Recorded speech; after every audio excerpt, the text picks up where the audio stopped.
तो हेलो मेरे प्यारे साथियों, कैसे हैं आप लोग। उम्मीद करते हैं आप लोग अच्छे होंगे और मन लगा कर पढ़ाई कर रहे होंगे। उस पढ़ाई को और भी बेटर करने के लिए आज की क्लास में हम आपके लिए लेकर आए हैं 12th फाइनल बोर्ड परीक्षा 2026 यानी 5 फरवरी ज्योग्राफी के द्वितीय पाली के लिए सबसे महत्वपूर्ण क्वेश्चन। चलिए आज की क्लास को बिना विलंब के शुरू करते हैं।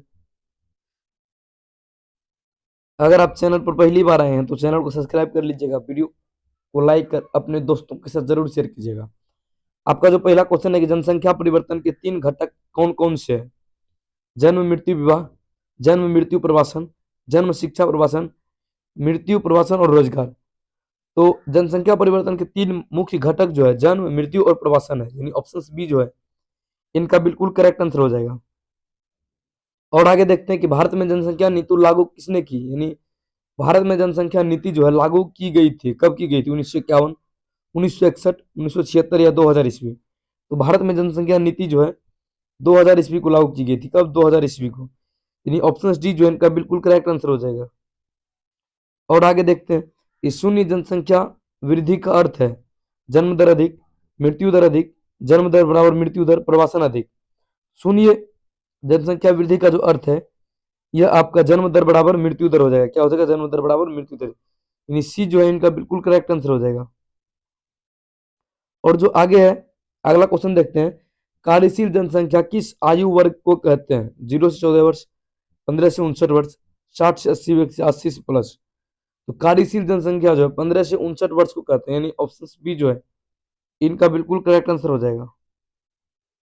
और जो है आगे देखते हैं कि मानव संसाधन विकास का मुख्य उद्देश्य क्या है?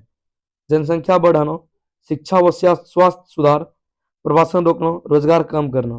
तो मानव संसाधन विकास का जो अर्थ है शिक्षा व स्वास्थ्य सुधार करना, यानी ऑप्शन बी जो है इनका बिल्कुल करेक्ट आंसर हो जाएगा। और आगे देखते हैं, यानी आपका अगला क्वेश्चन जो है कि भारत में सबसे कम जनसंख्या घनत्व किस राज्य में है? सिक्किम, अरुणाचल प्रदेश, नागालैंड या मिजोरम। भारत में सबसे कम जनसंख्या घनत्व जो है अरुणाचल प्रदेश में है। कहाँ पे? अरुणाचल प्रदेश, यानी ऑप्शन बी जो है इनका बिल्कुल करेक्ट आंसर हो जाएगा। आगे देखते हैं कृषि में बहुफसलीय का अर्थ क्या है? एक फसल, दो फसल, एक वर्ष में कई फसलें, केवल नकदी फसलें। तो बहुफसलीय का अर्थ है कि एक वर्ष में कई फसलें, यानी ऑप्शन सी जो है इनका बिल्कुल करेक्ट आंसर हो जाएगा।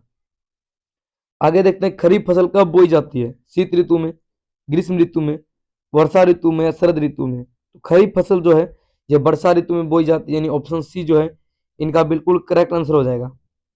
और आगे देखते हैं कि रबी फसल की कटाई कब होती है? जुलाई अगस्त, अक्टूबर नवंबर, मार्च अप्रैल या दिसंबर जनवरी में। रबी फसल की जो कटाई होती है यह आपका मार्च से अप्रैल में होती है। कब होती है? मार्च से अप्रैल में। आगे देखते हैं आपका गन्ना किस प्रकार की फसल है? खाद्यान्न, दलहन, नकदी या तिलहन। तो गन्ना जो है गन्ना नकदी फसल है। क्या है? नकदी फसल। ऑप्शन सी जो है इनका बिल्कुल करेक्ट आंसर हो जाएगा। और आगे देखते हैं कि भारत में सबसे अधिक गेहूं उत्पादन किस राज्य में होता है? पंजाब, हरियाणा, उत्तर प्रदेश या मध्य प्रदेश। तो भारत में सबसे अधिक गेहूं जो है पंजाब में होता है। कहाँ पे? पंजाब में, यानी 11 का जो हो जाएगा, सॉरी सॉरी पंजाब नहीं होगा, भारत में जो उत्तर प्रदेश है, पंजाब का नहीं होगा। उत्तर प्रदेश जो है भारत में सबसे अधिक गेहूं का उत्पादन करता है। पंजाब अग्रणी है लेकिन गेहूं का उत्पादन सबसे अधिक कौन करता है? उत्तर प्रदेश। और आगे देखते हैं कि मछली पालन किस क्षेत्र से संबंधित है? प्राथमिक, द्वितीयक, तृतीयक या चतुर्थक। तो मछली पालन जो है यह आपका प्राथमिक से संबंधित, किससे? प्राथमिक से, यानी 12 का जो है ये सही आंसर हो जाएगा। और आगे देखते हैं कि उद्योगों का कच्चा माल कहाँ से आता है? कृषि से, खनन से, वन से, उपयुक्त सभी से। तो उद्योग में जो कच्चा माल होता है ये सभी से आता है, वन हो या कृषि हो या खनन हो, यानी 13 का क्या हो जाएगा? उपयुक्त सभी। 14 का देखते हैं कि भारत भारी उद्योग का उदाहरण है वस्त्र उद्योग, इस्पात उद्योग, चीनी उद्योग या कागज उद्योग। तो भारी उद्योग जो है इसमें इसमें 14 में जो है इसमें इस्पात उद्योग सबसे भारी उद्योग है। क्या है? यानी ऑप्शन बी जो है 14 का सही आंसर हो जाएगा।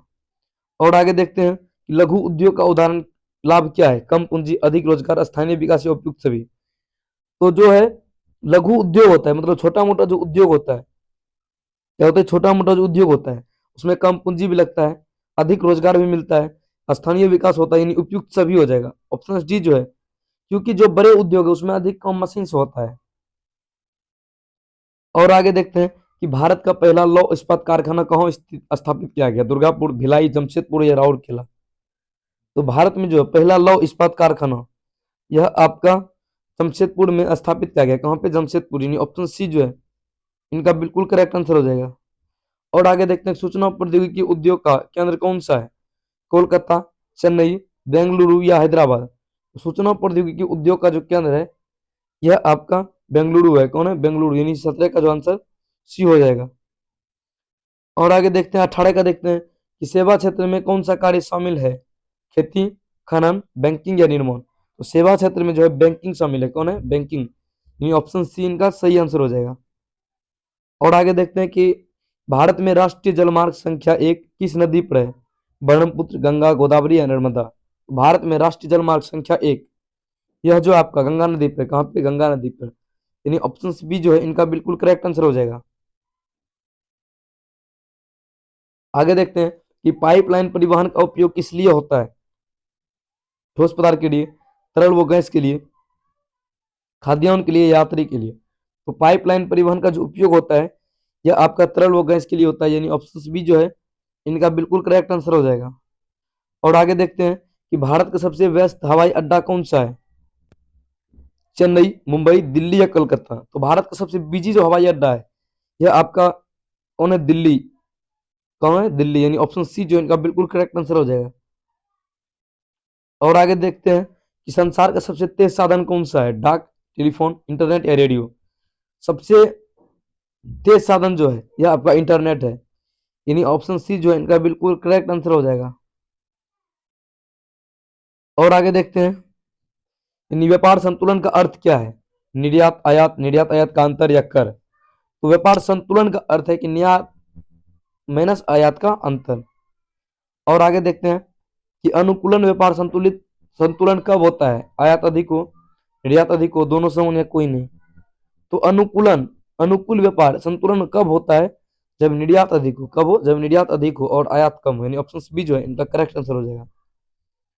और आगे देखते हैं कि मानव विकास सूचकांक जारी कौन करता है? मानव विकास सूचकांक जो है यह आपका जारी करता है यूएनडीपी। कौन करता है? यूएनडीपी।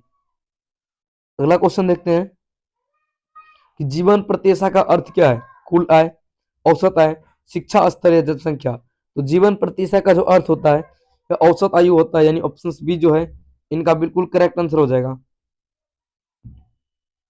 अगला क्वेश्चन देखते हैं कि प्राकृतिक संसाधन का संरक्षण क्यों आवश्यक है? वर्तमान उपयोग के लिए, भविष्य की जरूरत के लिए, पर्यावरण सुरक्षा के लिए, उपयुक्त सभी के लिए? तो प्राकृतिक संसाधन का जो संरक्षण ये सभी के लिए जरूरी है, वर्तमान उपयोग के लिए भी, भविष्य की जरूरत के लिए और पर्यावरण सुरक्षा के लिए भी। और आगे देखते हैं कि भारत में सबसे अधिक लौह अयस्क कहाँ पाया जाता है? ओडिशा में, झारखंड में, कर्नाटक में या गोवा में? भारत में सबसे अधिक लौह अयस्क जो है यह आपका ओडिशा में पाया जाता है, ऑप्शन ए जो है इनका बिल्कुल करेक्ट आंसर हो जाएगा। और अगला क्वेश्चन देखते हैं कि बॉक्साइट किसका अयस्क है? तांबा, एल्युमिनियम, लोहा या जस्ता? तो बॉक्साइट जो एल्युमिनियम का अयस्क है, यानी 29 का आंसर बी हो जाएगा। आगे देखते हैं कि अभ्रक का उपयोग किस उद्योग में होता है? विद्युत, सीमेंट, रसायन या वस्त्र? तो अभ्रक का जो उपयोग होता है यह आपका विद्युत में होता है। किसमें? अभ्रक का उपयोग कौन होता है? तो विद्युत में, ये ऑप्शन ए जो है इनका बिल्कुल करेक्ट आंसर हो जाएगा। और आगे देखते हैं कि ऊर्जा का परंपरागत स्रोत कौन सा है? सौर ऊर्जा, पवन ऊर्जा, कोयला या बायोगैस? ऊर्जा का परंपरागत स्रोत है यह कोयला है, ऑप्शन सी इनका सही आंसर हो जाएगा। आगे देखते हैं गैर परंपरागत ऊर्जा का उदाहरण कौन सा है? पेट्रोलियम, कोयला, पवन ऊर्जा या जलावन लकड़ी? तो गैर परंपरागत ऊर्जा का जो स्रोत है यह आपका पवन ऊर्जा हो जाएगा, यानी ऑप्शन सी जो है इनका बिल्कुल करेक्ट आंसर हो जाएगा। और आगे देखते हैं कि जैव विविधता का अर्थ है जीवों की संख्या, जीवों की विविधता, मानव विविधता या वन क्षेत्र? तो जैव विविधता का जो अर्थ है यह आपका जीवों की विविधता हो जाएगा, यानी ऑप्शन बी जो है इनका बिल्कुल करेक्ट आंसर हो जाएगा। अगला देखते हैं कि भारत में राष्ट्रीय उद्यानों की संख्या लगभग है 50, 75, 100 या 150? तो भारत में राष्ट्रीय उद्यानों की जो संख्या है यह आपका 100 हो जाएगा, यानी ऑप्शन सी जो है इनका बिल्कुल करेक्ट आंसर हो जाएगा। अगला क्वेश्चन देखते हैं कि मृदा अपरदन का मुख्य कारण क्या है? वनों की कटाई, अत्यधिक वर्षा, अति चराई या उपयुक्त सभी? तो मृदा अपरदन का जो मुख्य कारण है यह आपका उपयुक्त सभी हो जाएगा, यानी ऑप्शन डी जो है इनका बिल्कुल करेक्ट आंसर हो जाएगा। अगला क्वेश्चन देखते हैं कि काली मिट्टी को किस नाम से जाना जाता है? जलोढ़, रेगुड़, जलोढ़, लेटराइट या लाल? तो आपको बताए थे पिछले क्लास में काली मिट्टी को रेगुड़ मिट्टी के नाम से जाने जाते हैं, जिस पर कपास का फसल सबसे अधिक उपयुक्त होता है।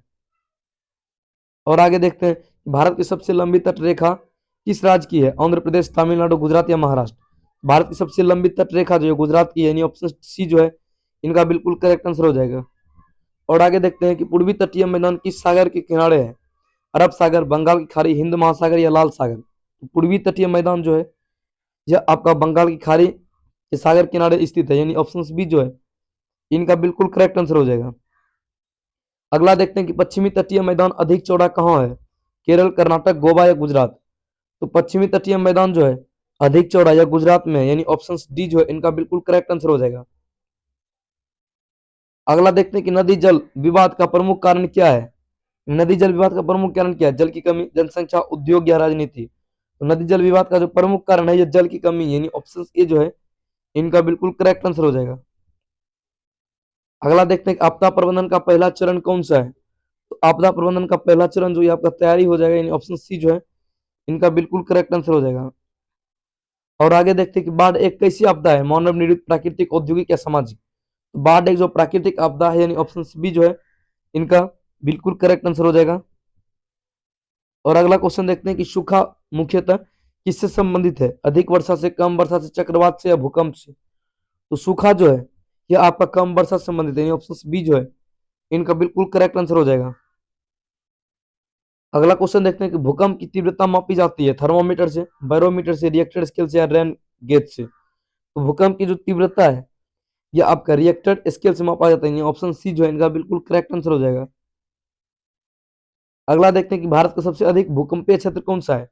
दक्कन पठार, गंगा मैदान, हिमालय या थार मरुस्थल? तो भारत का सबसे अधिक भूकंपीय क्षेत्र जो है यह आपका हिमालय हो जाएगा, यानी ऑप्शन सी जो है इनका बिल्कुल करेक्ट आंसर हो जाएगा।